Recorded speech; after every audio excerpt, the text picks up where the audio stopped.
Okay, so in the previous class, we talked about um, aggregate demand and supply and what is their importance, how they lead to inflation or how they lead to lower inflation or sometimes lower prices as well. And we discussed also that falling aggregate demand and rising aggregate supply both can lead to higher unemployment. I will just revise this concept very quickly. As I told you, falling aggregate demand and rising aggregate supply both lead to lower inflation. We covered that through a diagram as well, and they lead to higher unemployment as well. And why it happens? Because when there is a falling demand, what will happen? There will be a shortage in the market. Shortage, sorry, there will be a surplus in the market. Surplus means that there are enough goods available, but not enough demand to buy those goods. Okay, and that demand, aggregate demand, will be in the form of consumption expenditure, investment expenditure, government expenditure, and export expenditure. Right. So if not enough aggregate demand is there because it is falling, then there will be surplus output, and then what producers or firms will do? They will simply ask their workers to leave because now they cannot produce more. So, what is the point of keeping the workers then? So, they will ask the workers to leave because now they are no longer required. This will cause unemployment in the country. Similarly, if I talk about rising AS, so if let's say aggregate supply is increasing and it is because better technology, more resources are available. So if firms in the country they start producing more, and then they realize that the output is greater than the the aggregate demand. That means again that there are a sufficient amount of goods available, but not enough people in the form of consumers, investors, or even government is there to buy those goods. So again, it will create a surplus in the market, and now firms they will be in a worry that we need to sell our goods, okay, and we won't produce more because we already have enough amount of stock available and that is unsold, okay. So they will again ask their workers to leave, and that will also cause unemployment. But at the same time, you know that it will lead to lower inflation as well. Prices won't increase much now, okay, because there is no point increasing the price if there is a lot of goods available and not enough customers are there to buy them. What is the point of increasing the price then, right? So when prices won't increase, so obviously it will not lead to rising inflation. Okay, so it may lead to, let me just rephrase it. It may lead to lower inflation, or I am writing it lower prices as well. There is a difference between lower inflation and lower prices, but I'm not going to highlight the difference here. I will talk about it in the chapter that is price inflation. Okay, so I will clarify that point. Okay, let's move on to the next point, and that is land. See point number 5. Okay, land, capital owners, and workers provide resources to firms, public sector or private sector, to produce. Now, yes, this happens that as a firm owner, you require a land, you require capital. Now, in economics, capital means you need to have equipment, machinery, tools to produce, and for that you require a certain amount of finance. So you need to borrow it from somewhere. Like for example, you get it from a bank. Okay, so bank provides you the financial resources, that is money, and then with the help of money, you are able to buy capital. In economics, money is not capital. Remember, the items you buy with the help of money to produce goods and services, they are called capital, right? Such as building, machinery, equipment, technology, and other tools required to produce, right? So firms, either the firm is in the public sector or in the private sector, both actually use resources provided by the owners of the resource. Like I am the owner of the land, so I will provide the resource of land to the firm. Okay. So, like for example, I have a piece of land, and a business says, "Okay, I want to use your land, okay, for a building, and I will pay you rent." Fine. So it means I am the provider of the factor of production land. Simple as that. I will, and but what would I get? I will get rent in the form of reward. Uh, uh, I will get the reward in the form of rent. Okay. Similarly, if I am providing my labor to the business, like I am working as an engineer or I am working as a machine operator, so again, I am the owner of the factor of production labor, because labor means physical effort or mental effort put in by the humans. Okay, so even if I am teaching right now, so I am actually the resource of owner of the resource that is labor. Okay, I'm providing it to the school. Okay, and school is paying me for that. So what is the reward I am getting, or one can get when one provides the factor of production labor? So the reward that is obtained, that is wages or salary. Okay, the reward of land is rent. The reward of salaries and wages is the reward of labor is salaries and wages. Then similarly, if someone provides capital, like I told you earlier, that you borrow money from the bank to buy capital and to buy equipment, machinery, and other tools to produce, right? So you have to, because you have used the money of the bank to buy the capital, so you have to pay what? You have to pay the interest rate to the bank. Simple as that. So interest is the reward for capital. Remember, right? So this is how it is actually done. So that's why I have written land, capital, owners and workers provide resources. They are the owners of the resource now, to firms. So firms, either the firm is in the public sector or in the private sector, but they have to obtain resources from the owners of the resources to produce, right? Then firms give them reward in the form of income to consume those goods and services, right? So let me elaborate that as well. Just a minute. Um, I will talk about this diagram later, but let me just, um, yeah, do it there. So as I told you that firms obtain factors of production. You know what are factors of production, na? Factors of production are those items or the factors which are used to produce goods and services. Simple, because you studied that in the very first chapter of economics. This is quite easy concept. So, but you need to know that if, let's say, factor of production land is provided, so whoever actually gets the land to use for the production of goods and services has to pay rent. Rent is the reward for land, right? Similarly, if somebody provides labor, that is the mental and physical effort. So what is the reward that the person gets who is the owner of the labor or who provides labor? That is wages or salary. Now, wages actually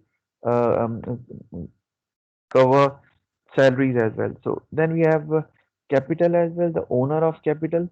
Again, the reward is interest, as I just explained you, that you borrow money from the bank to buy capital, so you have to pay interest rate. That is the reward of capital as well. In fact, and then the factor of production enterprise is there as well. Okay, just to give you an idea. So that is actually provided by the owner. You know that. Enterprise is basically the risk-taking ability of the owner to run a business. You know that. So that is the skill which is kept by or the obtain how okay, all right, that is um, kept by the owner, right? So enterprise, the reward is profit, you know that. So just to tell you that what are the rewards of different factors of production which are received by the owner of the factors of production when they provide these factors of production, right? So that's I was telling you.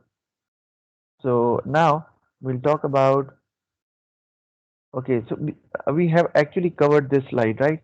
The last one we have already talked about that aggregate demand is equal to C plus I plus G and is spent on AS, right?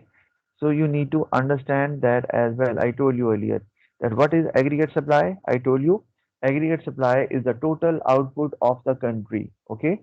Whatever is produced in the country in a year, that is what we call aggregate supply. You know that, okay? And so whatever you spend, like either in the form of consumption expenditure, investment expenditure, government expenditure, or export expenditure, that basically expenditure is spent on aggregate supply, obviously, yeah, because as a consumer you buy goods to consume, na? As an investor you buy capital to be used in the production, right? In the same way as government you buy goods to provide public welfare to the people. So it means that aggregate demand is spent on aggregate supply, okay? So now moving onward, so yeah, now this is the next concept, that is consumers can be individuals, firms, and government. Okay, so there are three types of consumers. So if individuals are the consumers, you know that what do they need? They require something to satisfy their own needs. Okay. Similarly, firms are there. The firms, let's say they consume electricity. Okay, they are the consumers, but they why they use electricity so that they can produce goods for the people. Similarly, government can be a consumer as well. I told you about public offices where they use furniture, they use electricity, they use stationary items, right? So they are the consumers as well. And producers can be in the public sector and the private sector as well. And you know that public sector includes all those organizations which are owned, controlled, and managed by the government.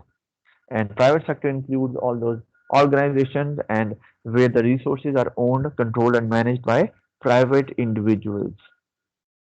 Now let's have a look at how actually economy works. Okay, before we get into the next unit, that is 4.2. Now, how economy works, a basic model, right? Because I'll talk about a basic model because yes, there are other advanced models as well, but you will study that in A levels. Okay, so now how economy works, let me tell you that there are two entities. One is consumers, the other is firms. And I told you that the property consumers have, that they provide goods and services. Let me write it there.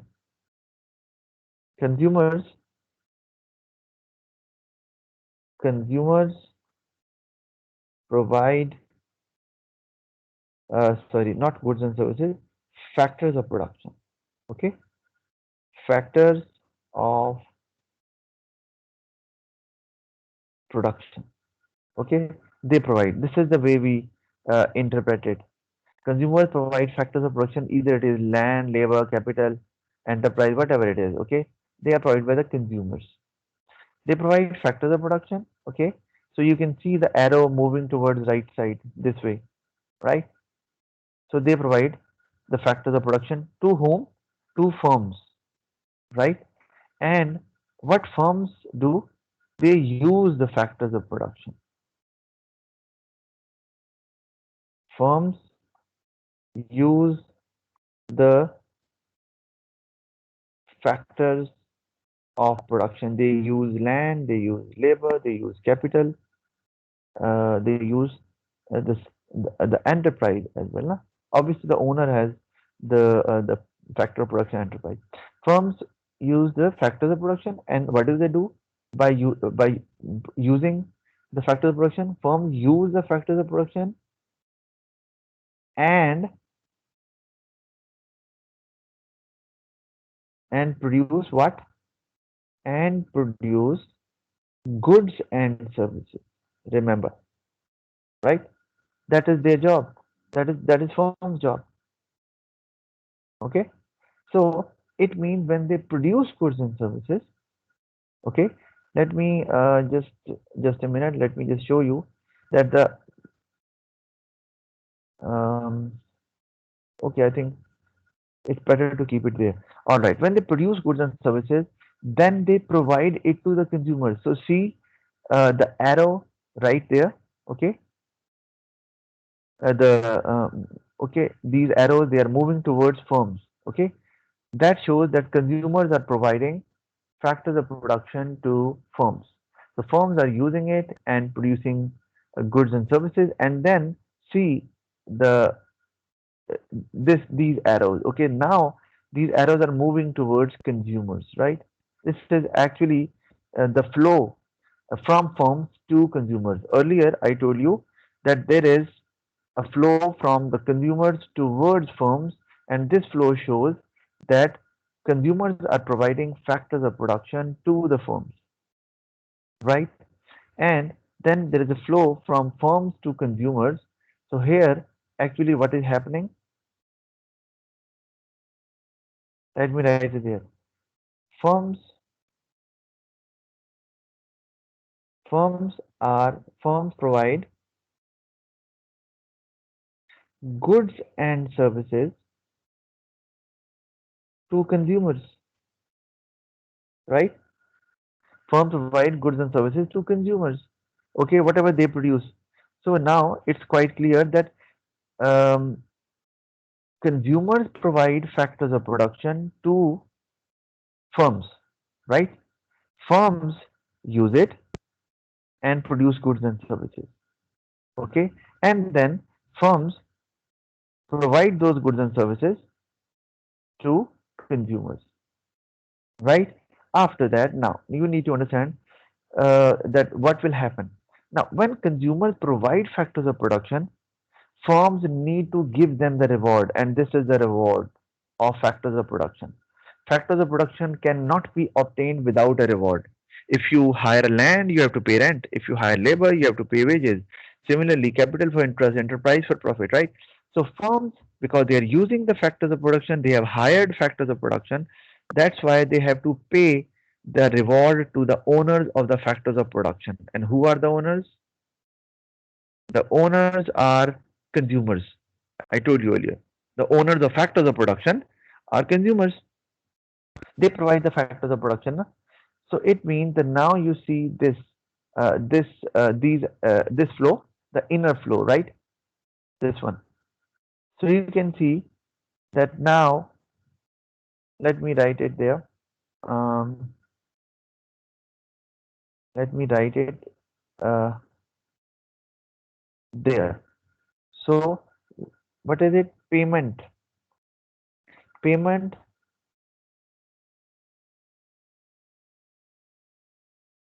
for the factors of production, right? Payment for the factors of production, right?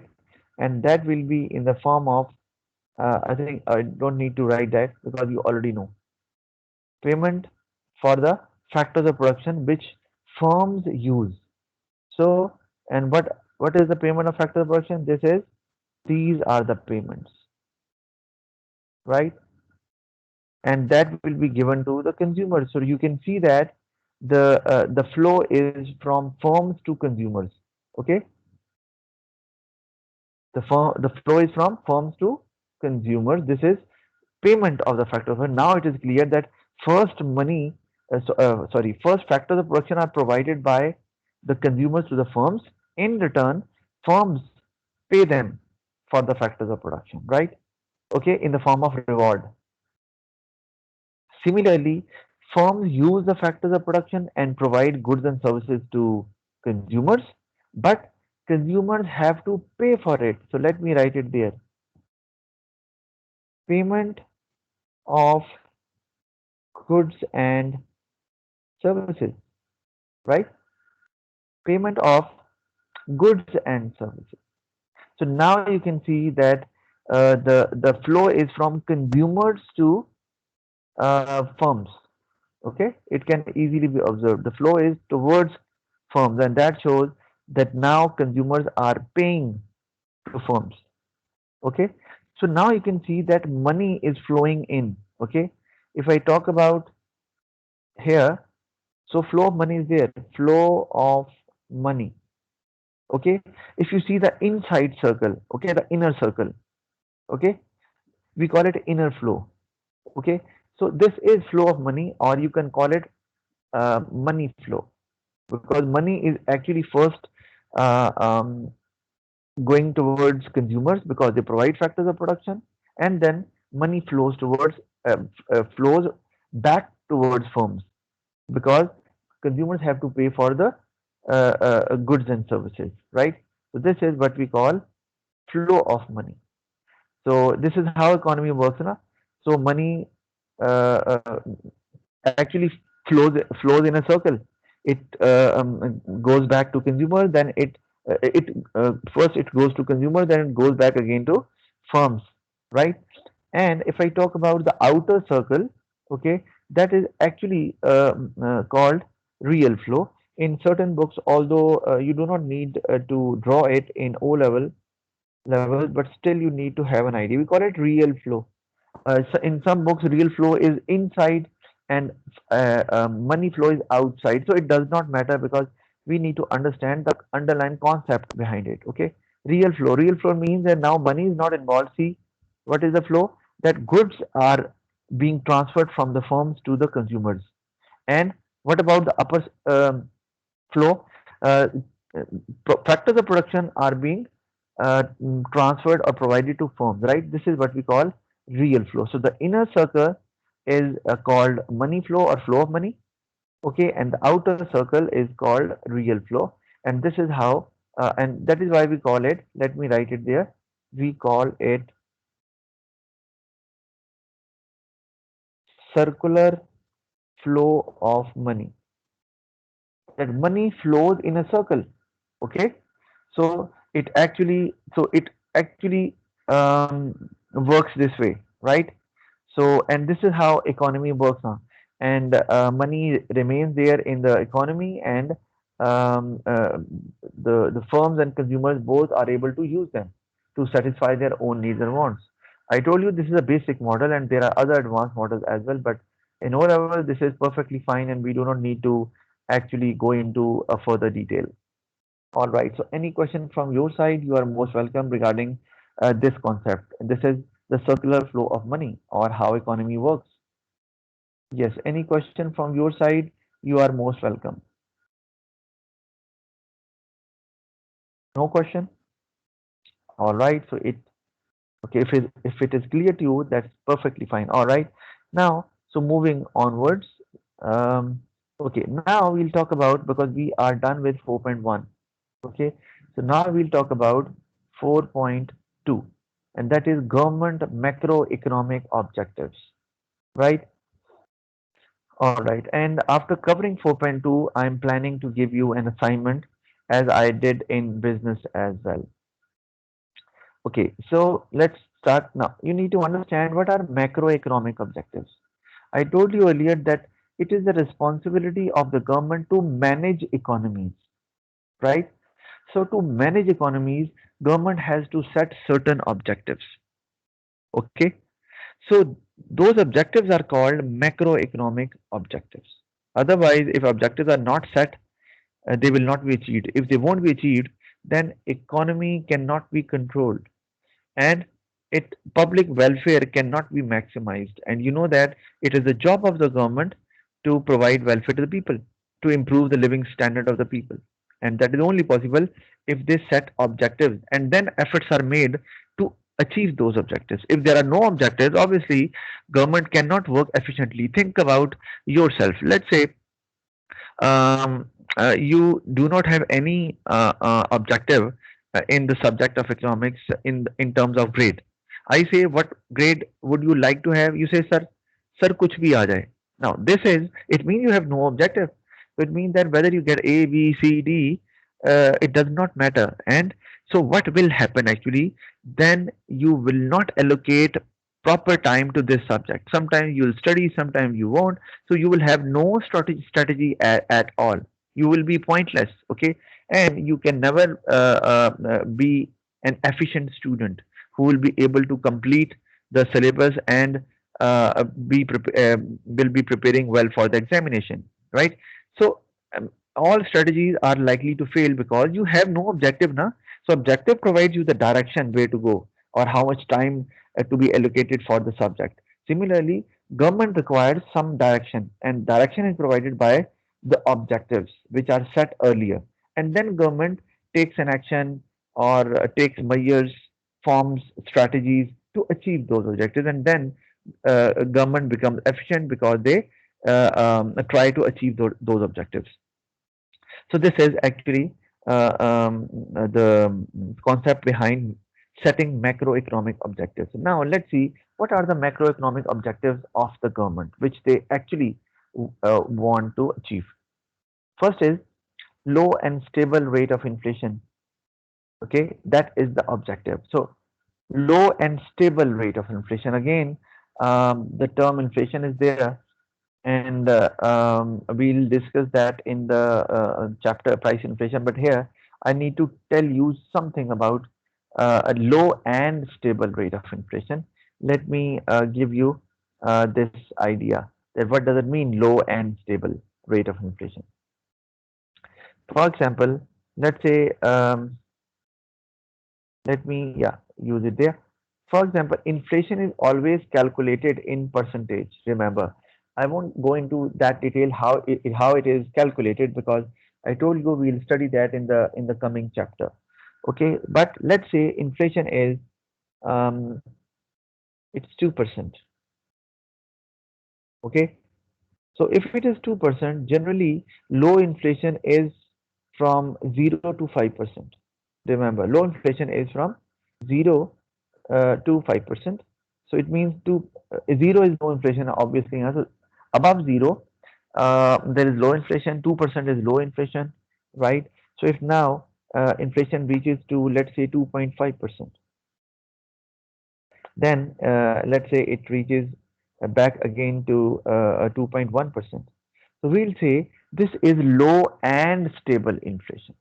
Okay, low and stable. Let me write low and stable. Why? Because actually there is not much fluctuation in inflation. And do we know what is inflation?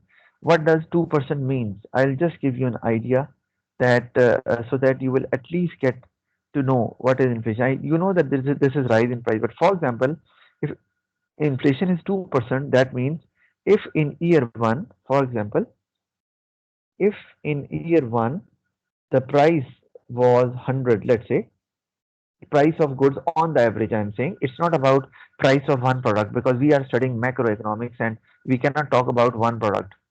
So this is, let's say, the price level of the products, and this is an average. Okay, we'll talk about how it is calculated in the coming chapter. 100. So what will happen if inflation is 2%? So that means that in year 2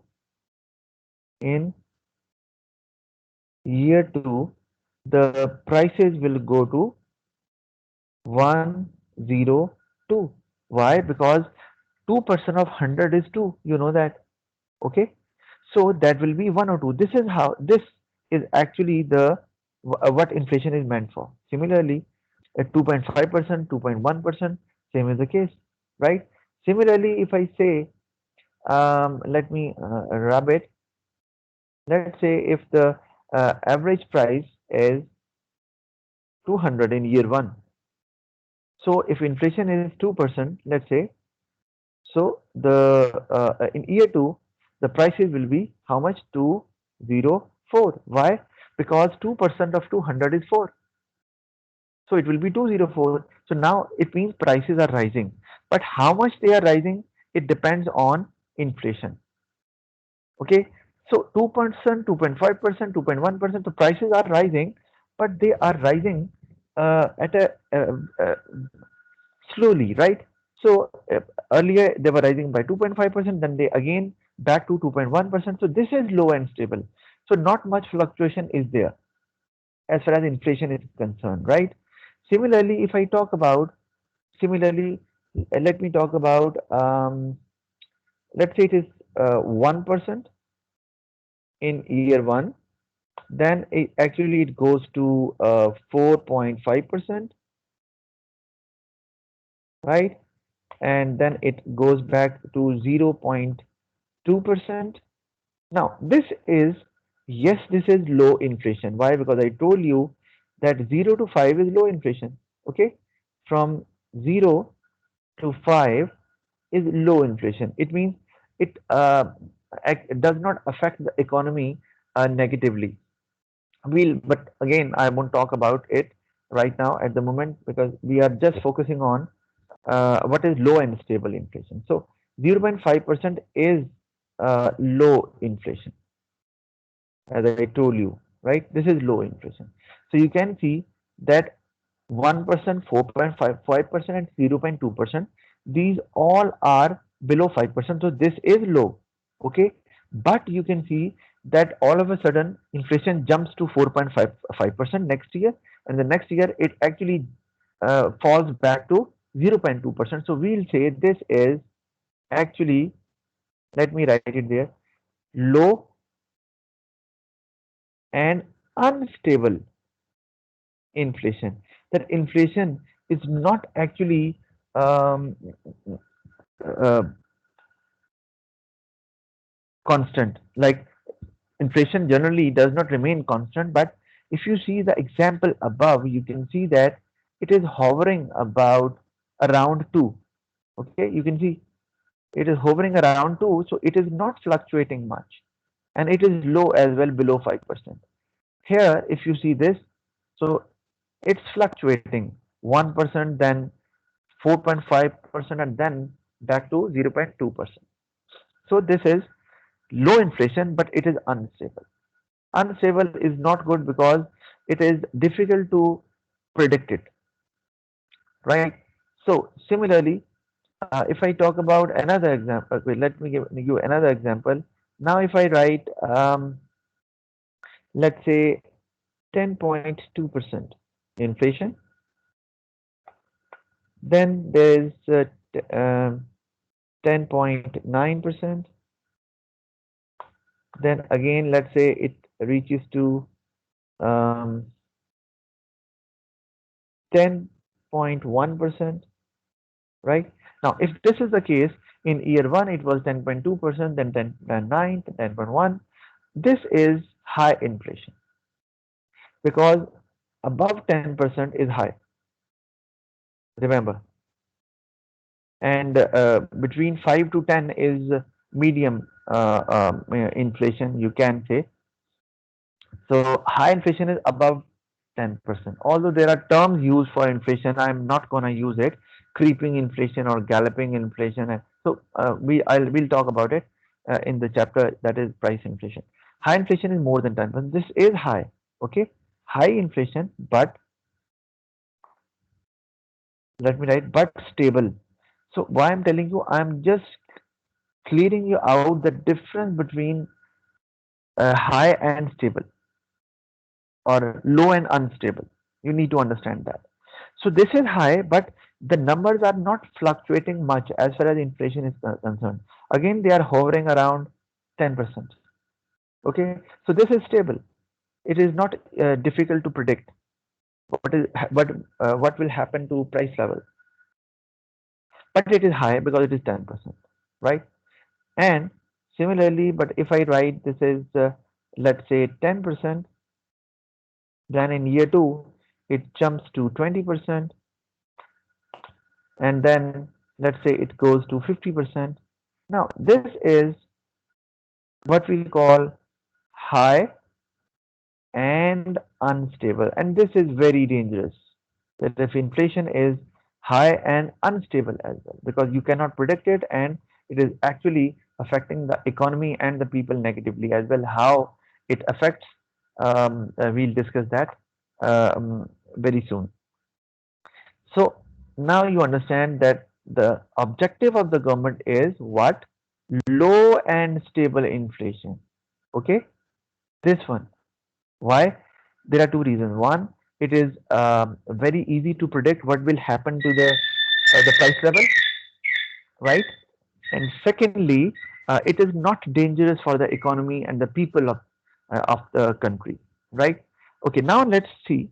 So that is why low and stable is the one of the macroeconomic objective of the government, low and stable inflation. Now getting back to the slide, now you can see now it's written low and stable rate of inflation. Okay. I hope that you are clear about it. Anybody who is still not clear about what is low and stable inflation, so because low has a different meaning and stable has a different meaning. So if still you are not very clear, just let me know. I can explain you again. So clear? All right, good. Okay, now uh, let's see if not achieved. Now I am explaining the importance of these objectives. Why low and stable rate of inflation is important. Why government wants to achieve it? Because if it is not achieved, what will happen? It will reduce the purchasing power of the people, right? And how it actually reduces the purchasing power? Let me you know about it, but let me explain you as well. Let's say for example, a person is having an income of, I'm just giving an example of one individual, although you know that inflation is a macroeconomic concept and we will talk about the whole economy. But to make you understand, I will take the example from microeconomics. Let's say a person who is having an income of 100. Now, remember, income, the letter used for income is Y. Okay, again, very astonishing why the letter Y is there. The reason I told you because I is used for investment, na? So that's why we have to use a different letter. So Y is for income, remember, okay, in economics. So let's say, and the price of one item which a person wants to buy is 10. Okay, now can you tell me how much quantity can be bought with the income the person has? Can anybody tell me? How much quantity of that good can be bought whose price is 10? Anybody? Certain. Very good. Yes, 10. Because if that the person will buy 10 items, the 100 rupees will be whole 100 rupees will be consumed. 10 into 10, 100, na? Yes, that's right. Okay, now let's say that what happens, income remains the same. Okay, let me use it right in front of it. Na? Let's say now income remains the same, that is 100. But inflation is there, high inflation is there, right? So what will happen? The price is 20 now. Okay, so now how many items can be bought? The same product and the same income, but the price has gone up. So it got doubled actually. How much the person can buy? Anyone? 5. Five. Very good, Abdullah. Thank you very much. So now you can see that the purchasing power of the person has gone down. Okay, so I'll write it there. Purchasing power has gone down.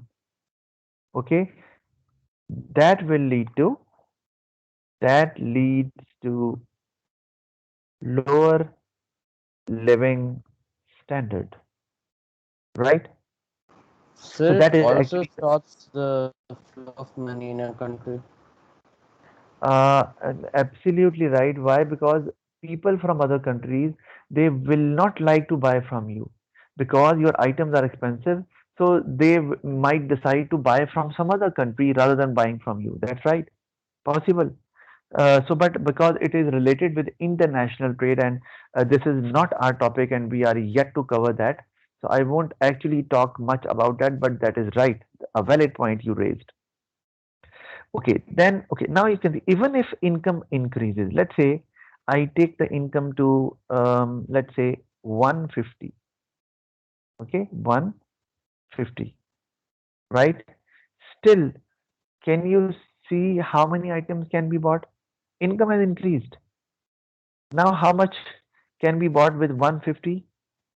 Just you can calculate that, na? 7.5. Yes, absolutely. This is 7.5. So now you can see even if income increases, still people are not able to buy the same amount of goods, and that will lower their living standard because they won't be able to satisfy their needs and wants. Okay, so what they were buying earlier, now they cannot afford to buy the same quantity of good or goods, even if their income increase. Why? Because this is high inflation. Na? Income is rising, but prices are rising greater than the rise in income. Okay, that is why high inflation is deadly dangerous. It destroys the whole economy, right? So now, if coming back to the slide, so now you can see that reduces purchasing power. So you need to develop that as well. Na? You cannot simply say that if there is a question that why government needs to have a low and stable rate of inflation, you write reduce purchasing power. You won't get full marks. You have to develop that. As I explained you, why purchasing power will be low because now they cannot afford. They do not have much income. Even if they have more income, the prices actually rise greater than the rise in income. So they won't be able to buy the item they were buying earlier. So that leads to low living standard. Okay, then point number two, struggle for low income groups. Again, that is quite obvious. For low income groups mean that who their income is not rising, so they are bound to suffer to a very great extent. Do you know why? Because let's say you are rich and your salary is very high. So even if prices are rising, you might not bother because still you have plenty of income. So, but think about poor people who hardly make their both hands meet. Like they spend all of their income to buy the basic necessities only. You know that rich people, they have lots of savings. So even if prices rise, still they can use their savings. That's not a problem for them. Okay, and even to buy luxuries. But think about poor people. So they already have very low incomes and they are hardly able to meet their basic necessities. So if prices rise uh, uh, to a great extent, as in the case of high inflation, they are not able to meet even their basic necessities, right? So they fall below the line of poverty. You know that what is line of poverty? Line of poverty means if people are below it, it means that they are not able to actually meet even their basic necessities. Maybe they take the breakfast, but they skip their lunch. Okay, or they let's say take the lunch, but they skip their dinner because they do not have the money. So we call such people lying below the line of poverty. It means that they are earning less than $2 a day. That is how we this is the yardstick. Huh? They are earning less than $2 a day. So we call them people below the line of poverty. Okay, all right. So then you can see point number three, higher business costs. Why there will be higher business costs? The reason is anybody who can explain me why if there is higher if there is no low and stable rate of inflation, there is high inflation and unstable as well. So why there will be higher business costs? Anyone, any idea? So the cost of raw material would increase for the businesses. So that is Okay, why the very good, Abdullah. But you are the only one who is actually responding. I want others to reply as well, but it's a valid point. Uh, because when we say inflation, I told you, inflation does not mean that price of one item is rising. Inflation means prices of all the items which actually are bought by an average family, it rises. Okay. So if prices of a majority of the items people buy rise, so obviously it's about the raw material as well. Na? You buy raw materials. It's not only about two or three items.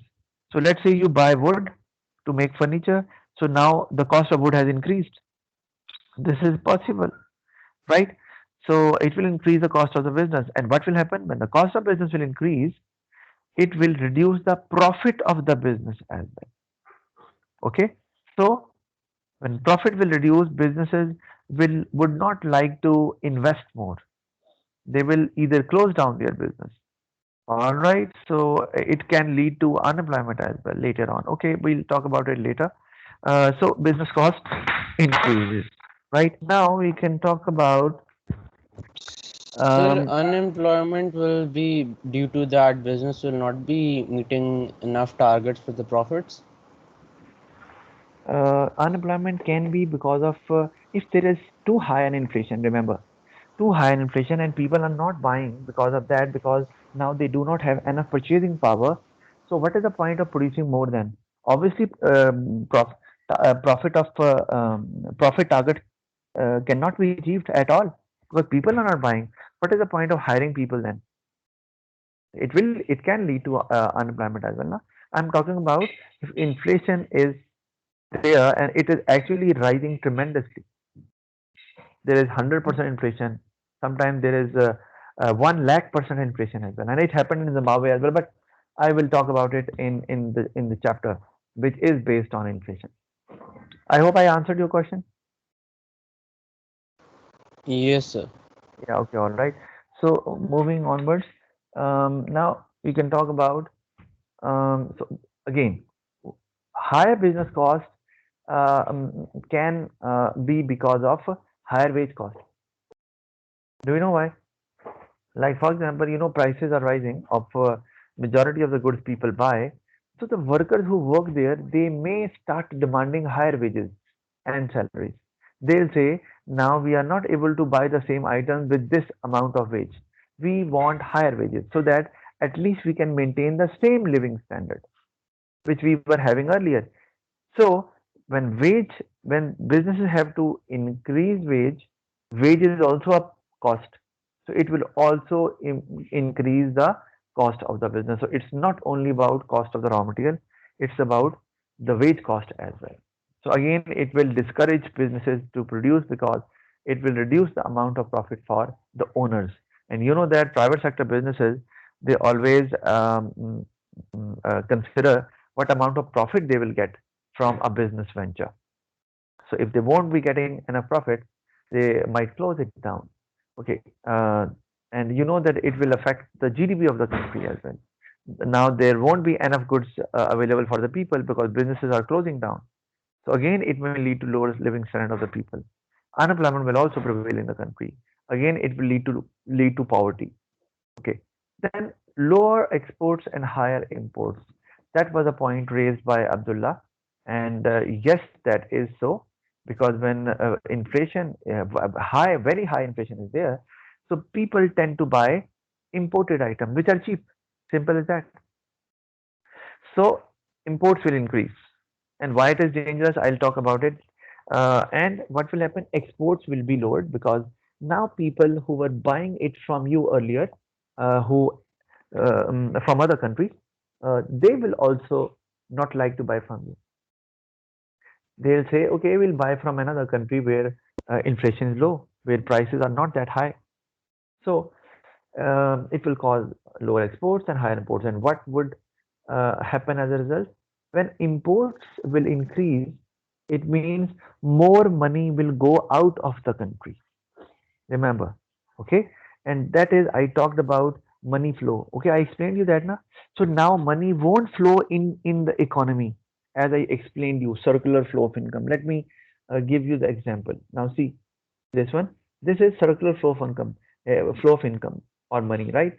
So money remains in the economy, right? But if let's say imports are there, so obviously if I talk about the payment of goods and services, the payment of goods and services, now you are not the consumers are not paying to local firms. Okay, these are local firms. Huh? Let me write it there. This is local firms who are or the firms which are operating in the country. Okay, local firms. Okay, or firms which are operating in the same country. Now, because when imports happen, so now what will happen that payment of imports and goods and services will go out of this circular flow, and this is what we call leakage. Remember. Okay, withdrawal will take place, and it will be now the payment of goods and services will be to uh, firms operating in other country, operating in other country because you are buying. So it means that now what will happen? Money will flow out of the country. Let me write it there. Money will flow out of the country, right? We also call it leakage or withdrawal. Let me write it there. Imports, okay? Leakage of money, right?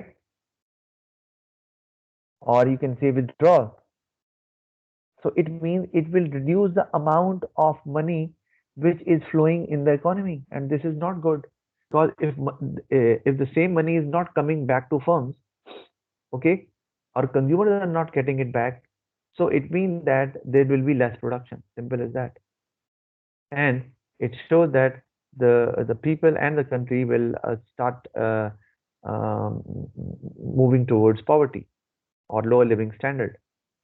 So imports are not good if they are increasing. Okay. In case of, let me write there, this is about imports. So if inflation is there, so inflation results into higher imports. Okay. And imports are not good, I told you, if they are increasing or they keep on increasing. Okay. Because it reduces the amount of money which is there in the circular flow there. Right. Secondly, if I talk about exports, so exports actually, let me write there, exports are good. Okay, let me write it there. Exports. Why exports are good? Because they actually bring the money, bring more money in the flow, circular flow of money, right? Now, exports means you sell to other firms. Okay, you sell goods like, for example, you are selling to local people. All people are buying from you, for example. Okay, now there is no individual or a firm or a government which is left to buy from you. So I told you earlier, na, let me write it there. Consumers can be, it can be government, it can be firms, it can be individuals as well. I told you earlier, na, about it. Consumers. Consumers can be individuals. It can be firms as well. Na? Firms can be consumers as well. Okay. But the firm we are talking about here, this is about firms which produce goods and services.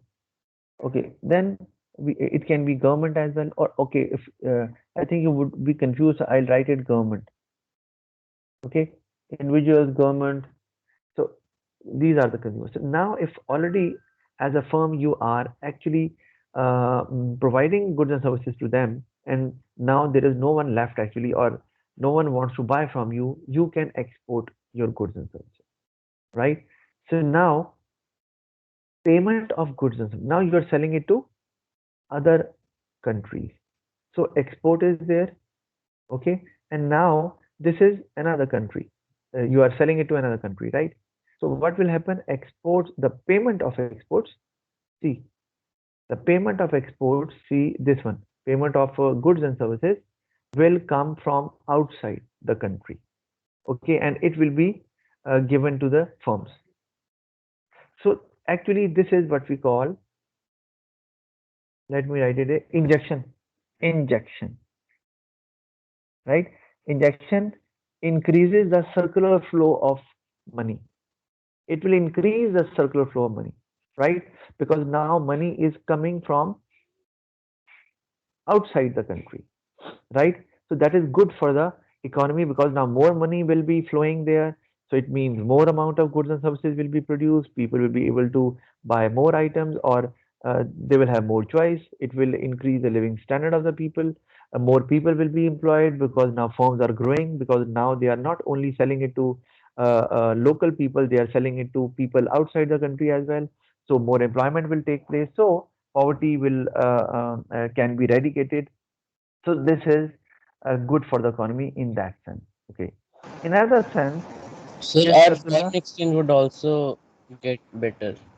Very good. Yes, that is very important. But again, I'll just give you some idea rather than telling what is an exchange rate and how it works, because we will be studying it in the last chapter of the syllabus. But yes, it will affect exchange rate. And let me give you a very brief idea. Let's say you export to US. Okay, let's say you export to US. What would you get? You would get dollars. Okay, you would get dollars from US, and it means you will get foreign currency.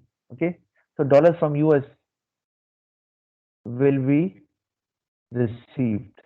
And do you know why foreign currency is important? Okay, sometimes you might have heard about it that foreign currency reserves are not enough. Now why they are required? Why? Because you have to buy something from other countries as well. Pakistan has to buy. This is not possible for every country that they produce whatever is required by the people of that country. They have to buy something from other countries as well, because all countries cannot have all the resources to produce all types of goods and services. So they have to buy from other countries as well. So now think about that. Now dollars from US will be received by Pakistan. Okay, so and after that, Pakistan has to import oil from Saudi Arabia. Okay, Saudi Arabia, right? So it means Saudi Arabia guides or instructs Pakistan to pay in dollar. Okay, so now rather than buying dollars, okay, you know that what does it mean when I say buying dollars? You know about money changers. For example, you want to go to another country, let's say America. So you first go to a money changer. You actually present your rupees to them, and you get it converted in terms of rupees. Sorry, dollars. And then you take a flight and you go to US, because you know that rupees are not going to work there in US. So you must uh, uh, have dollars with you. Okay. So now if let's say you buy oil from Saudi Arabia, and Saudi Arabia asks you to to pay in dollars. So if you already have dollars, okay, because you export to US as well, okay, you already have dollars. So it will be easier for you. You will use those dollars to buy oil from Saudi Arabia, right? But in case you do not have dollars, you have to buy dollars first, and that would be very tricky, because dollar rate may be very high, and then you have to pay more Pakistani rupees to buy dollars. It will get complicated. I don't want to do that, but just to tell you that why exports are important. They do not only increase the flow of money in the economy, because they come from outside the country, okay, but they also help country to pay for their imports as well, okay, in that way. Okay. Any question regarding it? Just let me know.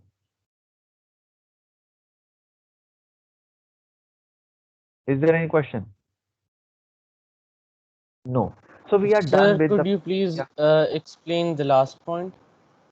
the last point. Last point. I just explained you that when you export goods to US, you get dollars, and then later you have to import oil from Saudi Arabia, and Saudi Arabia demand that you have to pay in dollars, and that is often the case. So then you do not need to buy dollars first. Buy dollar means that you do not need to present rupees first and get it converted in dollars. You will already be having dollars. You will just pay it. So that is the relief government will have if they have foreign currency reserves, because foreign currency is used to make payment for the imports of the country. It is used for some other purpose as well, but I'll talk about it in the chapter when it will be specifically about exchange rate. Abdullah, got it? Yes, yes. So we did another concept in grade 10 that a Pakistan studies teacher told us that a negative balance of payment has to do something